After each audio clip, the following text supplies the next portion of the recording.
سڵاوتان لەبێت چاوەڕوان محمودم لە شارپرسەوە هەواڵەکانی ڕۆژتان پێشکەش دەکەم سەرەتاژ ناونیشانەکان. نوێترین زانیاری سەبارەت بە ڕێکوتنی حکوومەتی هەرێم و بەغدا ئاشکرا دەکرێت. سەرۆکی حکوومەت تەواوی سامانی خۆی ئاشکرا کرد. سبەی سێشەما بڕیار لە دامەزراندنی 3000 فەرمانبەری گرێبەست دەدرێت. نرخی دۆلار دادەبەزێت و دەگەڕێتەوە ئاستی جاران.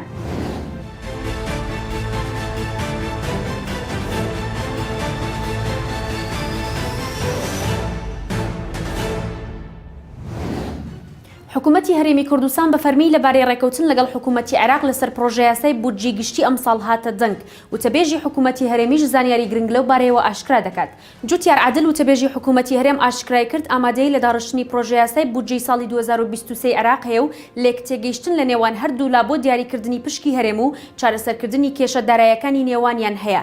لە لێدوانێکیشیدا دکتۆر جوتیار عادل بە پێگەی فەرمی حکوومەتی هەرێمی ڕاگەیاندووە کابینەی نۆیەم هەر لە سەرەتای دەست بەکاربوونیەوە پەیوەندیەکانی لەگەڵ حکوومەتی فیدراڵی عێراق بەردەوامە و شاندەکانی هەرێم چەندین جار سەردانی بەغدایان کردووە. دەژڵێت چەندین لیژنە بۆ کۆمەڵێک بابەتی وەک پرۆژە یاسای بودجەی ساڵی 2023 عێراق و دۆسیەی نەوت و چاودێری دارایی پێکێنراون و هەماهەنگی لە نێوان هەردوو دیوانی چاودێری دارایی حکوومەتی هەرێم و فیدراڵیدا هەیە.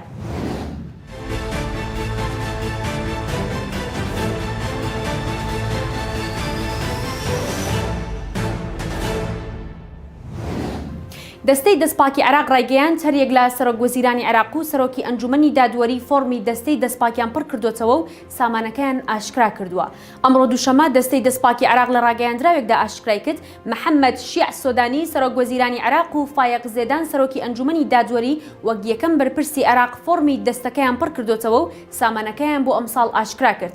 ئاماژەی بەوەش کردووە بە پێی مادەی 16 یاسای دەستەکە هەریەک لە سەرۆکی پەرلەمان و وەزیرەکان و پلە باڵاکان و سەرۆکی ئەنجومەنی دادوەری و ئەندامانی داواکاری گشتی پێویستە ساڵانە سامانی خۆیان بۆ دەستەکە ئاشکرا بکەن.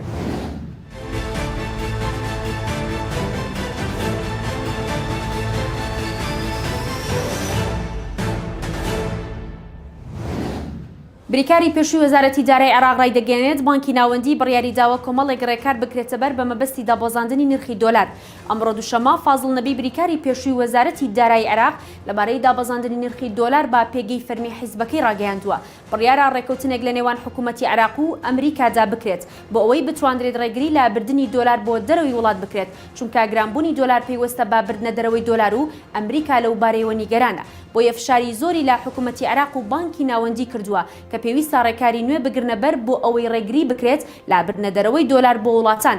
وتیشی بانکی ناوەندی دەست بە ڕێکارەکان دەکات بۆ ئەوەی ڕێگری لا بردنە دەرەوەی دۆلار بکرێت بۆ مەبەستەش سەرۆکوەزیرانی عێراق و وەزیری دارایی بانگشتی ئەمریکا کراون. لەبارەی ڕێکارەکانی بانکی ناوەندی عێراق بۆ کەمکردنەوەی نرخی دۆلار فازڵ نەبی ئەوەشی خستەڕ و بانکی ناوەندی کۆمەڵێک بڕیاری داوە بۆ ئەوەی نرخی دۆلار بۆ دۆخی جاران بگەڕێتەوە و تا ڕێکارەکانیش جێبەجێ نەکرێن نرخەکە بەو شێوەیە دەبێت بەڵام لە ماوەیەکی نزیکدا نرخەکەی دادەبەزێت و دەگەڕێتەوە دۆخی جاران.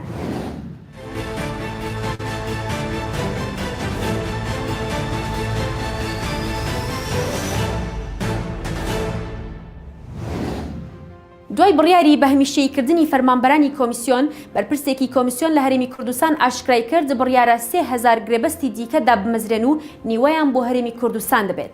خالید دۆسکی بەڕێوەبەری ئۆفیسی دووهۆکی کۆمیسیۆنی هەڵبژارنەکانی عێراق ڕایگەیاند لەگەڵ بڕیاری ئەنجومەنی وەزیران عێراق 273 فەرمانبەری گرێبەست لە پارێزگای دووهۆ کراون بە هەمیشەیی و هەموو فەرمانبەرە گرێبەستەکانی کۆمیسیۆن لە دووهۆک مەرجی هەمیشەیی بوون دایانگرێتەوە بە هۆکاری ئەوەی خزمەتیان لە 2 ساڵ زیاترە. ئەمیش کاریگەری لەسەر کارکردنی ئەو فەرمانبەرانی کۆمیسیۆن دەبێت و موچەیان دەبێتە 2 بەرامبەر.